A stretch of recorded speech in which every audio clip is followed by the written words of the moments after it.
네, 그런 생각해 보신 적 있으세요? 아니, 분명 수업 시간에 배운 건 이게 아닌데 시험에는 왜 이런 게 나오지? 하는 거요. 선생님은 막 창의적인 사고가 중요하다고 하셨는데 정작 시험지를 딱 받아보면 그냥 달달 외운 사람이 점수 잘 받게 돼 있는 것 같고? 바로 그 답답함. 그게 오늘 저희가 좀 깊게 파헤쳐볼 연구의 출발점이라고 할 수 있습니다. 교육 현장에서 이런 학생을 만들겠다 하고 설정한 목표가 있잖아요. 한번 이야기 나눠보려고 합니다.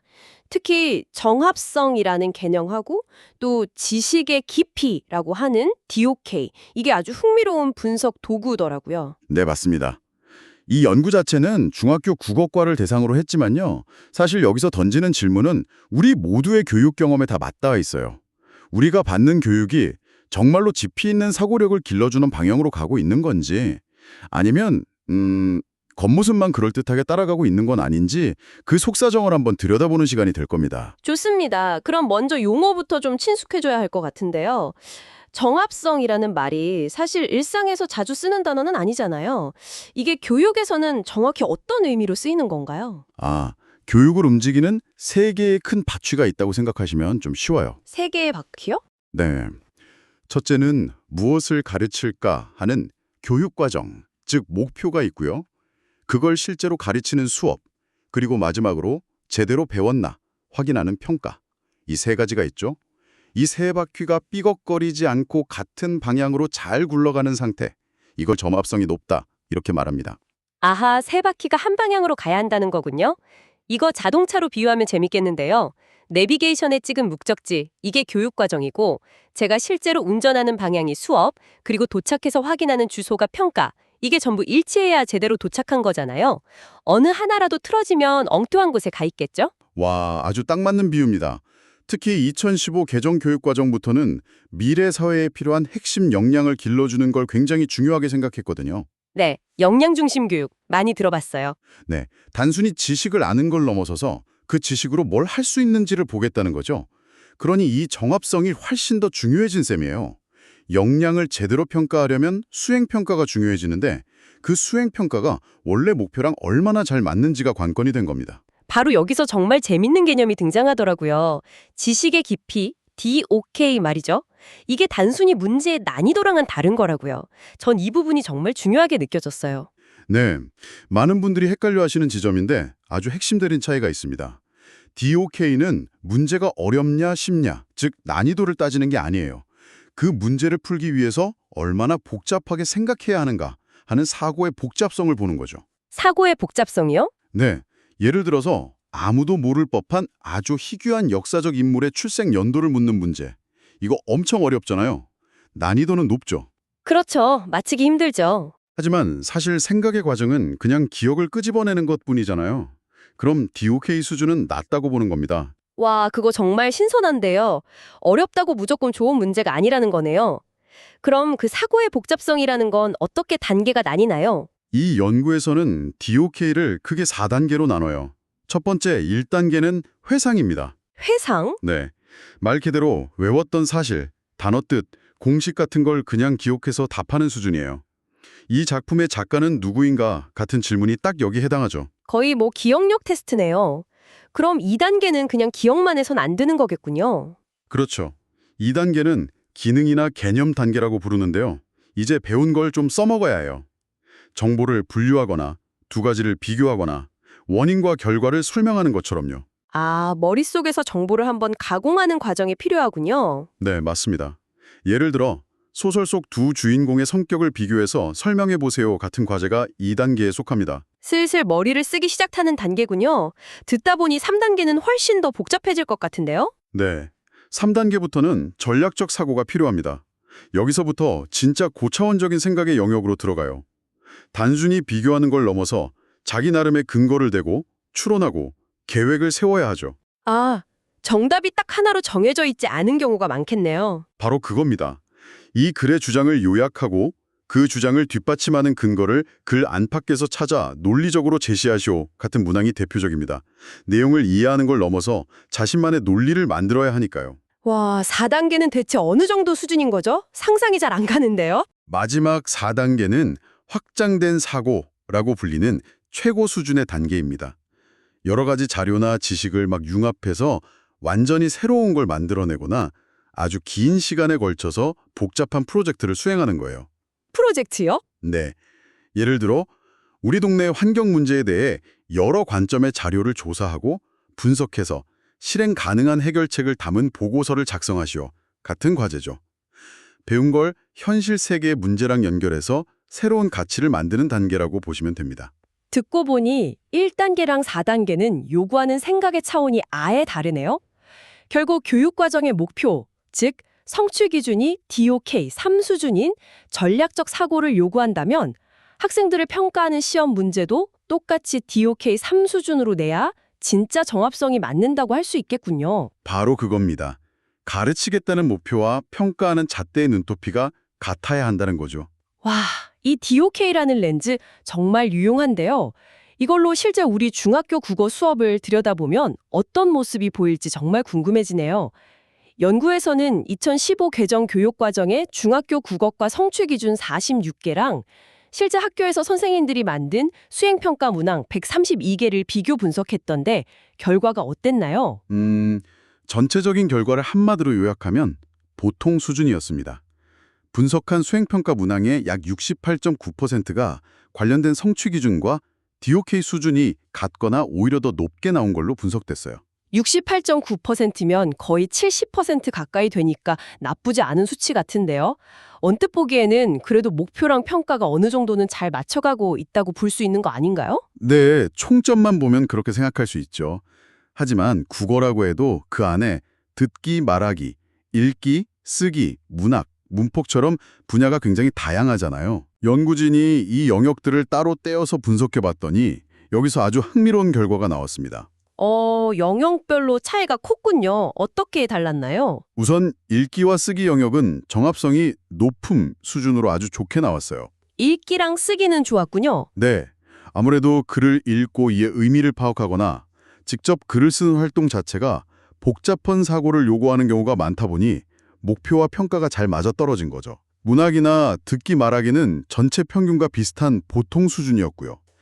그런데 딱 한 영역에서 심각한 불일치가 발견됐습니다. 어딘가요? 굉장히 궁금해지는데요. 바로 문법 영역이었습니다. 문법이요. 네, 문법 영역은 유일하게 정합성이 50% 미만으로 나와서 정합하지 않음이라는 판정을 받았어요. 기준 미달이었던 거죠. 문법이라니 정말 의외네요. 보통 문법이 제일 어렵고 복잡하다고들 생각하는데 정작 평가에서는 깊이 있는 사고를 요구하지 않았다는 뜻인가요? 그게 바로 이 연구의 핵심적인 발견입니다. 교육과정에서 제시하는 문법 성취 기준들을 보면요. 단순히 문법 규칙을 외우라는 게 아니에요. 네. 언어의 본질을 이해하고 자신의 언어 생활을 성찰한다처럼 굉장히 높은 수준의 사고, 즉 DOK3 수준을 요구하는 경우가 많았거든요. 맞아요. 그건 단순 암기로는 절대 도달할 수 없는 목표죠. 그런데 실제 학교에서 본 수행 평가들은 어땠다는 건가요? 실제 평가들은 대부분 문법 규칙을 제대로 외웠는지 확인하거나 간단한 예문에 적용해보는 수준, 즉 DOK1이나 2 수준에 머무르는 경우가 많았다는 겁니다. 아, 목표는 전략적으로 사고하라고 제시했는데 평가는 기억해서 말해봐 수준에서 그친 거죠. 가르치려는 것과 평가하는 것 사이의 괴리가 문법 영역에서 가장 크게 나타난 겁니다. 이제 알겠네요. 어쩐지 우리가 학창 시절에 문법을 떠올리면 지긋지긋한 암기 과목이라는 생각부터 들잖아요. 원래 교육과정의 의도는 언어를 깊이 있게 이해하는 사고의 도구로 가르치려 했는데 평가가 단순 암기 수준에 머무르니까 학생들도 자연스럽게 그렇게 받아들이게 된 거군요. 네, 바로 그 부분이 핵심입니다. 결국 시험이 어떻게 나오느냐에 따라 학생들의 공부 방식, 심지어는 과목에 대한 인식까지 결정되는 꼬리가 몸통을 흔드는 효과, 그게 문법 영역에서 가장 뚜렷하게 나타난 셈이죠. 문법 교육의 목표와 평가 사이에 이런 큰 차이가 있다는 게 좀 충격적인데요. 대체 왜 이런 일이 벌어지는 걸까요? 선생님들이 일부러 그러시는 건 아닐 텐데 뭔가 구조적인 이유가 있을 것 같거든요. 혹시 연구에서 그 원인에 대한 단서도 찾았나요? 네, 물론입니다.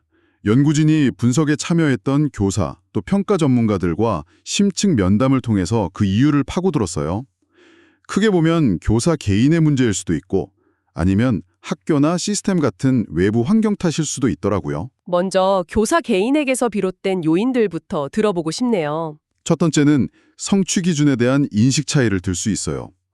교사가 성취 기준을 보고 이 목표가 학생들에게 어느 정도 수준의 사고, 그러니까 DOK 수준을 요구하는지 명확하게 파악하지 못하는 경우가 있다는 거죠. 아, 목표를 조금 낮춰서 해석할 수 있다는 거군요. 네.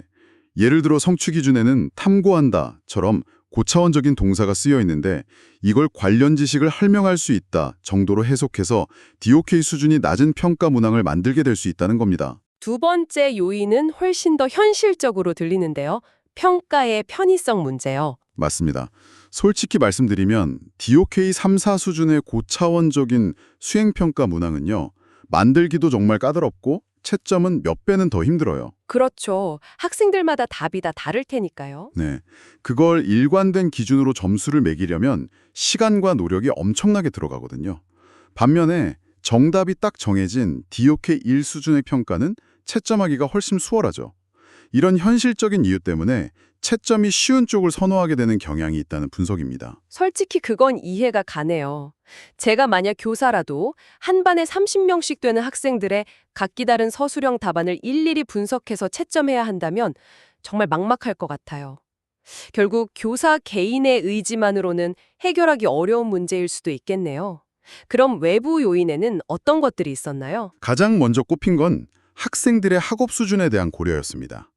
가르치는 학생들의 학업 수준이 전반적으로 낮다고 판단될 때 선생님들이 평가의 난이도뿐만 아니라 요구되는 사고의 복잡성 수준, 즉 DOK 수준 자체를 낮추는 경향이 있다는 거죠. 아, 학생들이 너무 어려워할까 봐 목표치 자체를 현실적으로 조정하는 셈이군요. 네, 일종의 눈높이 교육인데 그게 결과적으로는 DOK 수준을 낮추는 방향으로 작용할 수도 있는 거죠. 그렇군요. 그리고 마지막 요인이 어쩌면 가장 근본적인 문제일 수 있는데요. 바로 관습화된 평가 문화입니다. 평가 문화요? 네, 아직 우리 교육 현장에는 상대평가 중심의 문화가 강하게 남아있잖아요. 그러다 보니 교사들은 학생이나 학부모로부터 민원이 제기되지 않도록 누가 봐도 객관적이고 공정하게 점수를 매길 수 있는 평가 방식을 찾게 됩니다. 아, 자연스럽게 정답이 명확하게 딱 떨어지는 평가 방식을 선호하게 된다는 말씀이시죠? 맞습니다. 그리고 그런 평가 방식은 대부분 단순 지식을 확인하는 낮은 DOK 수준의 문항일 가능성이 높죠. 복잡한 서술형 평가는 채점 기준에 대한 이해 제기가 나올 수 있다는 부담이 있으니까요. 결국 깊이 있는 평가를 만들고 싶은 교사의 좋은 의지가 있어도 이 공정성에 대한 사회적 압박과 관습적인 문화가 발목을 잡는 구조적인 문제가 있는 겁니다. 들어보니 정말 복잡하게 얽힌 문제네요. 교육 목표를 바꾸는 것만큼이나 그 목표를 현장에서 실현할 수 있도록 교사들을 지원하고 평가에 대한 우리 사회 전반의 인식을 바꾸는 노력이 함께 닿아야 한다는 이야기로 들립니다. 네, 교육과정이라는 멋진 설계도만 계속 업데이트할 게 아니라요. 그 설계도를 보고 실제로 집을 짓는 현장의 목수들, 즉 교사들이 겪는 현실적인 어려움을 해결해주고 필요한 연장과 재료를 충분히 지원해주는 시스템이 필요하다는 걸 강하게 시사하죠. 오늘은 교육과정과 평가의 정합성이라는 개념을 지식의 깊이, DOK라는 아주 유용한 틀로 살펴봤습니다. 교육의 목표가 아무리 창의 융합형 인재 양성처럼 거창하고 훌륭해도 학생들을 평가하는 방식이 여전히 단순 암기 수준에 머무른다면 결국 우리 교육은 제자리 걸음을 할 수밖에 없다는 걸 아주 명확하게 보여준 연구였네요. 그렇죠. 이 연구 결과는 단순히 당신의 학창 시절을 떠올리게 하는 데서 그치지 않아요. 지금 우리 교육이 어디로 가야 하는지에 대해 정말 중요한 질문을 던지고 있습니다. 우리가 진심으로 아이들에게 생각하는 힘을 길러주고 싶다면 무엇을 가르칠까를 고민하는 것과 똑같은 무게로 그걸 어떻게 평가할 것인가를 근본적으로 고민해야 한다는 거죠. 맞습니다. 무엇을 아는가에서 그 지식으로 무엇을 할 수 있는가로 교육의 패러다임이 바뀌고 있다는데 평가가 그 변화의 발목을 잡아서는 안 될 테니까요. 마지막으로 이 대화를 듣고 계신 당신에게 생각해 볼 만한 질문을 하나 던져드리고 싶습니다. 오늘 우리가 분석한 이 연구는 그나마 고차원적 사고를 측정하기에 유리하다고 알려진 수행평가를 대상으로 한 것이었습니다. 만약 우리가 중간고사나 기말고사에서 흔히 보는 객관식 지필고사를 동일한 지식의 깊이 DOK라는 렌즈로 분석한다면 과연 어떤 결과가 나올까요? 어쩌면 우리는 생각보다 훨씬 더 얕은 수준의 지식만을 끝없이 확인하고 있는 건 아닐까요?